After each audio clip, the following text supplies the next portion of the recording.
एक सहाबी हैं ज़ाहिर बिन हराम अशजई रज़ियल्लाहु ताला, निहायत गरीब सहाबी थे, गांव के रहने वाले थे और सब्जियां जमा करके मदीने में बेचने के लिए आते थे।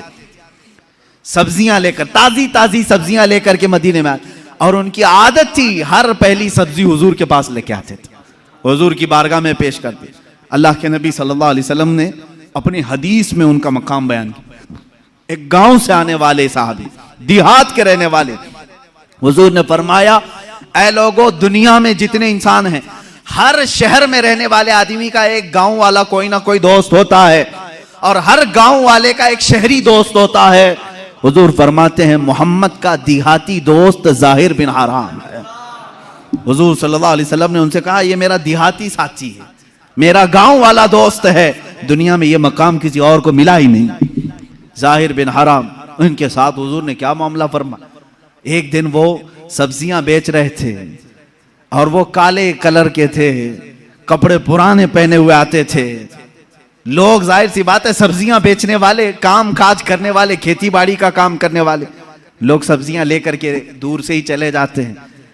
एक दिन बाजार में खुद मेरे आका सल्लल्लाहु अलैहि वसल्लम तशरीफ लाए और वो आवाज दे रहे थे, कोई है सब्जी लेगा, ताजी ताजी सब्जी, ताजी ताजी सब्जी। हुजूर पाक सल्लल्लाहु अलैहि वसल्लम पीछे से आए और उनकी पेशानी पर, उनकी आंखों पर अपना हाथ रख दिया, उनकी आंखों पर हाथ रख दिया और फिर उसके बाद खामोश खड़े रहे। वो सहाबी ने देखा, खुशबू से महसूस कर लिया, ये कायनात का अफजल व आला अशरफ व अकमल इंसान मेरे पीछे है। अपनी पीठ को हुजूर के सीने से मलने लगे, अपना जिस्म हुजूर से लगाने लगे। हुजूर पाक ने मुस्कुराया और फिर बाजार वाले देखते रहे। बाजार वालों को हुजूर ने फरमाया, ऐ लोगों, कोई मुझसे इस गुलाम को खरीदेगा, कोई खरीदेगा? जबकि वो हुजूर के गुलाम नहीं थे। हुजूर पाक सल्लल्लाहु अलैहि वसल्लम ने जब ये एजाज के साथ उन्हें नवाजा तो उन्होंने कहा, या रसूल अल्लाह सल्लल्लाहु अलैहि वसल्लम, मुझ जैसे की भी कोई कीमत है, मुझे कौन खरीदेगा? काला कलोटा हूं, फटे लिबास में रहता हूं, खेती बाड़ी का काम करता हूं। अल्लाह के नबी सल्लल्लाहु अलैहि वसल्लम ने फरमाया, ऐ ज़ाहिर बिन हराम, आज के बाजार में सब्जी तो बेचने आ रहा है, मगर आज मोहम्मद अरबी सल्लल्लाहु अलैहि वसल्लम ज़ाहिर को बेच रहा है और खरीदार कोई नहीं, अल्लाह रब्बुल इज्जत है। तेरी इज्जत अल्लाह की बारगाह में। एक फकीर, एक मजदूर के साथ ये अखलाक किसके हैं? रसूल पाक सल्लल्लाहु अलैहि वसल्लम के। आप मजदूरों से दूर हटते हो, ये इसका स्टेटस अलग है, मेरा स्टेटस अलग है। यहां तक कि अल्लाह के नबी सल्लल्लाहु अलैहि वसल्लम से एक सहाबी कहते हैं, मैं गया, छोटा मकान था, मैंने दावत दे दी कि हुजूर आ जाएं। हुजूर पाक सल्लल्लाहु ताला अलैहि वसल्लम तशरीफ लेकर आ गए। मेरे घर में उस दिन कुछ नहीं था, मैंने तो सोचा था आते हैं कि नहीं आते मालूम नहीं। जौ की रोटी, सत्तू और शहद, बस इस पर हुजूर की दावत की और हुजूर जाते हुए कहते हैं, बहुत अजीम खाना मेरा आज हुआ है। घर वाले का दिल रखा, गरीब सहाबी का, कहते हैं बहुत अजीम खाना तुमने हमें खिलाया, पुरतकल्लुफ खाना था। ये रसूल करीम सल्लल्लाहु ताला अलैहि वसल्लम के अखलाक करीमाना है। आज अगर कोई किसी कंपनी का मालिक है, किसी फैक्ट्री का मालिक है, वो मजदूरों के साथ हुस्न सुलूक करे, अच्छे अखलाक के साथ बर्ताव करे। यहां तक कि अल्लाह के नबी सल्लल्लाहु ताला अलैहि वसल्लम के आखिरी कलमात जो आपकी वफात के वक्त थे वो यही थे, ऐ लोगों, नमाज का ख्याल करो और अपने मजदूरों का ख्याल करो। गुलामों के मुतालिक हुजूर ने फरमाया, जो तुम पहनते हो वो उन्हें पहनाओ, जो तुम खाते हो वो उन्हें खिलाओ। इसीलिए मेरे उस्ताद हमेशा बड़े मुशफिक उस्ताद थे। जब वो खाने के लिए बैठते थे तो अपने दस्तरखान पर हमको भी शामिल करते थे और कहते, हम डर करके दूर हटते तो कहते, ये अखलाक मुस्तफ़ा है, आका और गुलाम एक दस्तरखान पर बैठे हैं, उस्ताद और शागिर्द एक दस्तरखान पर बैठे हैं, इसमें कोई तकल्लुफ नहीं। मेरा दस्तरखान अलग होना चाहिए, शागिर्दों का अलग होना चाहिए, हमारा स्टेटस अलग है, वो मजदूरों का अलग होना चाहिए, सब एक साथ बैठे। ये उम्मत मुस्तफ़ा के अखलाक हैं। रसूल करीम सल्लल्लाहु ताला अलैहि वसल्लम के अखलाक के करीमाना में से एक बात ये भी थी कि आप अपने रिश्तेदारों का भी उतना ही ख्याल फरमाते थे और दूसरों का भी। यहाँ तक कि एक मर्तबा हुजूर सल्लल्लाहु ताला अलैहि वसल्लम की बारगाह में एक खातून आई, सहाबा बैठे हुए थे, हुजूर खड़े हो गए, अपनी चादर निकाली और जमीन पर बिछाया। वो खातून आई, बैठी, हुजूर पाक सल्लल्लाहु ताला अलैहि वसल्लम दो जानू होकर उनके पास बैठे उस खातून के, और सुनते रहे बातें, यहां तक कि बहुत देर के बाद वो खातून उठी।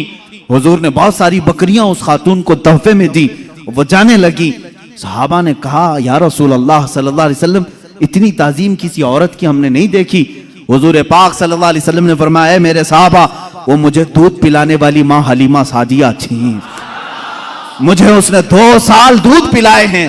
जो सिर्फ रजाई माँ है उसका अदब मेरे आका इस कदर फरमाते थे। अपनी चादर पाक बिछाई और उनके सामने दो जानू होकर बैठे रहे। यहाँ पैदा की हुई माँ के साथ बुरा सलूक किया जाता है। एक बार हजरत शैमा आई, हुजूर सल्लल्लाहु अलैहि वसल्लम की दूध शरीक बहन, हजरत हलीमा सादिया की बेटी। रसूल करीम सल्लल्लाहु ताला अलैहि वसल्लम ने उनके लिए इतना एजाज किया कि उनकी दावत फरमाई, उनको तोहफे दिए, हदिये दिए और इज्जत के साथ उन्हें रुखसत किया। हजरत शैमा अपने कबीले में आई बहुत सारा माल लेकर के। लोगों ने पूछा, कहां से आई शैमा, पहली बार तेरे पास, इतनी बरकत देख रही हैं। शैमा ने कहा, बरकत वाले मेरे बड़े भाई के पास से आ रही हूं। वो रजाई भाई थे रसूल करीम सल्लल्लाहु अलैहि वसल्लम के। क्या हम भी अपनी बहनों का ऐसा अदब करते हैं? वो हुजूर की सगी बहन नहीं थी, दूध शरीक बहन थी। तुम्हारे घरों में बहनें आए तो अच्छा खाना खिलाओ, अच्छा पकाओ, उन्हें इज्जत के साथ रुखसत करो। बहनें तुम्हारी दूसरे घर भी आई गई हैं, ये नहीं कि नाक भाव सकेड़ लिया और माथा चढ़ा लिया, आई है पता नहीं घर में क्या हो जाएगा, कुछ नहीं। हर मर्द को चाहिए वो अपनी बहनों का अदब भी करें, उनके साथ इज्जत के साथ पेश आए। ये मेरे आका के अखलाक करीमाना में से है, रसूल पाक के अखलाक में से है। एक बार गरीबों का हक दिलाना ये मेरे आका की शान थी। कौन है आज के जमाने में जो मजलूमों की आवाज उठा सके? ए मेरे अजीजों, अगर तुम रसूलुल्लाह के सच्चे उम्मती हो तो मजलूमों की आवाज उठाने वाले बन जाओ। हम जो यहां से मिंबर से आवाज उठाते हैं, यह हमारी अपनी आवाज नहीं। मैं तो यही समझता हूं जो मेरे नबी से हमने सीखा है वही आवाज उठाएंगे। मक्का मुकर्रमा में जुबैद एक इलाका है यमन का, वहां से एक शख्स आया, 3 ऊंट लेकर के आया, बहुत खूबसूरत ऊंट। वो जुबैदी शख्स था, वो मक्का में आया और ऊंट बेचने के लिए पूरे बाजार में उससे हसीन और जमील ऊंट थे ही नहीं। अब उसने कीमत लगाई, महंगे भी थे। उसका इरादा यह था कि अच्छी कीमत लेकर के वापस जाऊंगा, लेकिन मक्का में अबू जहल की दादागिरी भी चलती थी, गुंडागर्दी थी। वो गुंडा था मक्के का और उसकी बात पर लोग डरते भी थे। और इसीलिए हम कहते हैं गुंडागर्दी मत करो, इसलिए कि अबू जहल की तुम जुर्रियत में नहीं हो, तुम मुस्तफा की उम्मत में हो। मेरे आका सल्लल्लाहु ताला अलैहि वसल्लम गुंडों को उनके मकाम तक पहुंचा भी दिया करते थे, दादागिरी करने वाले। अबू जहल गया और पूछा, क्या क्या कीमत है इसकी? तो जुबैदी ने कहा, जो भी कीमत लगाया 1,000 दीनार, बहुत महंगे ऊंट थे, 1,000 दीनार। अबू जहल ने कहा, ये तीनों ऊंटों की जो कीमत है ना, इसका 1/3 मैं दूंगा बस, यानी 1,000 दीनार में पूरे ऊंट दे दे बस, इससे ज्यादा नहीं। अब अबू जहल इतनी कम कीमत लगाया था जो मक्का के बाजार में भी नहीं थी, उसका हक मार रहा था, जो यमन से बाजार में बेचने आया था। लेकिन बात यह थी कि अबू जहल की कीमत के बाद फिर दूसरा कोई कीमत लगाने को तैयार भी नहीं होता। अब बाजार में कोई नहीं आ रहा इससे ज्यादा देने के लिए। अब इससे ज्यादा देगा तो अबू जहल उसको मारेगा। मेरी बोली पर तू कैसे बोली लगाया? क्या तू मेरे से बड़ा सेठ है? वो जमाने का सेठ भी था, मारता था लोगों को। अब वो परेशान हो गया, यमनी जुबैदी शख्स। आखिरकार वो कई लोगों के पास गया, बड़े बड़े अशराफ मक्का जो थे उनके पास गया, रिक्वेस्ट किया, कम से कम मेरे जाने भर का हो जाए, यमन पहुंचने का, कीमत बढ़ा दो, थोड़ी मेरे ऊंटों की कीमत बढ़ाओ, देख नहीं रहे बहुत कीमती ऊंट है। कोई उसकी नहीं सुना। यहां तक कि हुजूर पाक सल्लल्लाहु अलैहि वसल्लम हजरत अबू बकर, हजरत उमर, हजरत उस्मान के साथ हरम काबा में बैठे हुए थे, मक्का मुकर्रमा में बैठे हुए थे। वो शख्स हुजूर पाक सल्लल्लाहु अलैहि वसल्लम के पास सीधा आया और कहा, ए अहले कुरैश, तुम्हारे यहां तिजारत के लिए कौन आएगा? तुम्हारे यहां गरीबों का इस्तेहसाल किया जाता है, जुल्म किया जाता है, कीमतें घटा करके ली जाती हैं, गुंडागर्दी है, दादागिरी है, कौन आएगा तिजारत करने? हुजूर पाक सल्लल्लाहु अलैहि वसल्लम खड़े हो गए, कहा, कौन तेरे साथ गुंडागर्दी किया? कौन है तेरे साथ दादागिरी किया? उसने अपना पूरा वाकया सुनाया, मेरे ऊंटों की इतनी कीमत मैंने लगाई। अबू जहल ने गिरा करके इतनी कीमत लगाई और उसकी कीमत के बाद कोई दूसरा कीमत लगाने को तैयार ही नहीं। हुजूर पाक सल्लल्लाहु अलैहि वसल्लम ने फरमाया, चल मैं तेरे साथ चलता हूं। बाजार में हुजूर तशरीफ लाए, बाजार में आए अल्लाह के नबी सल्लल्लाहु ताला अलैहि वसल्लम। पूरे बाजार में कोई उन ऊंटों को खरीदने की हिम्मत नहीं कर रहा है। हुजूर ने सारे मजमे में पुकार कर कहा, तेरे ऊंटों की क्या कीमत है? उसने पहले जो कीमत बताई वही बताई, ये ऊंटों की कीमत है। अल्लाह के नबी सल्लल्लाहु अलैहि वसल्लम ने फरमाया, मंजूर है, मुझे मंजूर है। अबू जहल भी खड़ा था, खामोश खड़ा था, देख रहा था कि कौन कीमत लगाएगा। हुजूर ने लगाया, 3000 दिरहम दीनार दिए और तीनों ऊंट ले लिए और खुद बाजार में खड़े हो गए। अब कोई मुझसे ऊंट खरीदेगा? कोई है जो मुझसे ऊंट खरीदे? हुजूर ने तिजारत भी सिखाई, यहां तक कि हुजूर पाक सल्लल्लाहु ताला अलैहि वसल्लम ने 2 ऊंटों की कीमत वो रखी जो उसने 3 ऊंटों की रखी थी, बढ़ा करके। यानी 3 ऊंटों की 3000 थी, हुजूर ने 2 ऊंटों की कीमत 3000 रखी और उसी वक्त बाजार में खरीदार भी आए और बिक भी गए। एक ऊंट फायदे में बचा रहा। 3000 जो हुजूर ने उसको दिए थे वो 3000 2 ऊंटों में वापस आए। एक ऊंट फायदे में बचा रहा। उस एक ऊंट को मेरे आका सल्लल्लाहु अलैहि वसल्लम ने बेचा, दूसरा खरीदार आया और वो पूरे माल को वही यमनी जुबैदी शख्स के हवाले किया। अपने अहले खाना को, अपने घर वालों को सब में तकसीम किया। ये सब माजरा देख रहे थे। अबू जहल खड़ा था, सीधे हुजूर चलते हुए अबू जहल के पास आए, सीधे उससे कहा, या उमर, उसका नाम उमर था, ए अबू जहल, ए उमर, आइंदा दोबारा किसी भी मजलूम के साथ ऐसा मामला ना करना, वरना तेरे साथ वो सुलूक होगा मेरी जानिब से जिसको तू कभी जिंदगी में पसंद नहीं करेगा। उसने कहा, ठीक है, मैं वादा करता हूं आइंदा से किसी की कीमत नहीं गिराऊंगा। भीगी बिल्ली बन गया, डर गया इतना, जिसके रौब से सारे लोग डर रहे थे, कुछ नहीं। हुजूर शाहाना फतह के साथ निकले। सारे कुरैश के सरदार जल्दी जल्दी दौड़े आए। अबू जहल से कहा, क्या हो गया, क्यों घिग्गी बन गई थी? मोहम्मद से डर गए? हम तो उनके खिलाफ मीटिंग करते रहते हैं, सबके सामने उन्होंने तुझे डरा लिया और तू हाँ हाँ करता रहा, वादा भी कर लिया आइंदा कभी नहीं करूंगा, क्या बात है? सुनो मेरे अजीजों, अल्लाह की अजीम फतह और नुसरत कैसी होती है।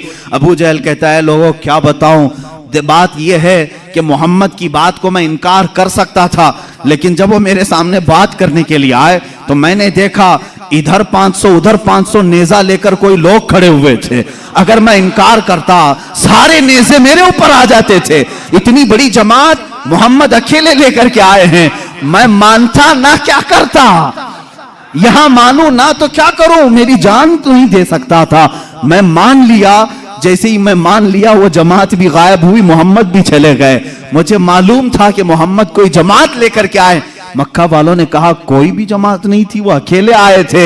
मेरे अजीजों, ये अल्लाह की फतह है। कमजोरों के हक दिलाने के लिए जो खड़ा होता है, अल्लाह अपने फरिश्तों को उसका हामी बनाकर भेजता है। तुम आवाज उठाओ गरीबों के लिए, आवाज उठाओ मजलूमों के लिए, आवाज उठाओ कमजोरों के लिए। ये ना देखो कि तुम्हारी आवाज कितनी है, तुम कितनी हैसियत रखते हो। आज मुझे भी मालूम है मेरी कोई हैसियत नहीं, मेरे घर की कोई वैल्यू नहीं, मेरे पास कुछ नहीं, सिर्फ इसलिए बोलता हूं शायद अल्लाह रब्बुल इज्जत मेरे नबी के सदके कोई नुसरत की फौज जरूर भेजेगा जो कमजोरों के लिए आवाज उठाएगा। मेरे नबी के लिए जैसे अल्लाह ने मदद भेजी, अपनी अमीब की उम्मत के लिए भी जरूर वो मदद नाजिल करेगा। ऐ मुसलमानों, मेरा यही मैसेज था। अल्लाह के हबीब के अखलाक को अपना लो। अल्लाह के रसूल सल्लल्लाहु ताला अलैहि वसल्लम से अजीम अखलाक किसी और के नहीं है। रहम के मामले में, माफ करने के मामले में, सच बोलने के मामले में, वादा वफाई के मामले में, अमानत के मामले में और लोगों से मुलाकातों के मामले में, एक दूसरे को खिलाने के मामले में, एक दूसरे से बात करने के मामले में, एक दूसरे के दुख दर्द में शरीक होने के मामले में, लोगों के जनाजे उठाने के मामले में, बीमारों की इयादत करने के मामले में, बच्चों को मुस्कुराने के मामले में, औरतों की बातें सुनने के मामले में, बेवाओं का बोझ उठाने के मामले में, हर चीज में मेरे आका के अखलाक की कोई मिसाल नहीं। मक्का की एक बूढ़ी औरत अपना सामान लेकर के खड़ी है, मेरे आका उसके पास चले गए। बीबी कहां जा रही है? कहा एक मजदूर चाहिए, मेरा सामान उठाए और ले जाए। हुजूर ने कहा मेरे कंधे हाजिर है, मैं ले चलता हूं। उस बूढ़ी औरत के सामान को अपने कंधों पर उठाया। वो खातून जहां तक कहती रही हुजूर चलते रहे। एक घर में जाकर उस खातून ने सामान उतरवाया।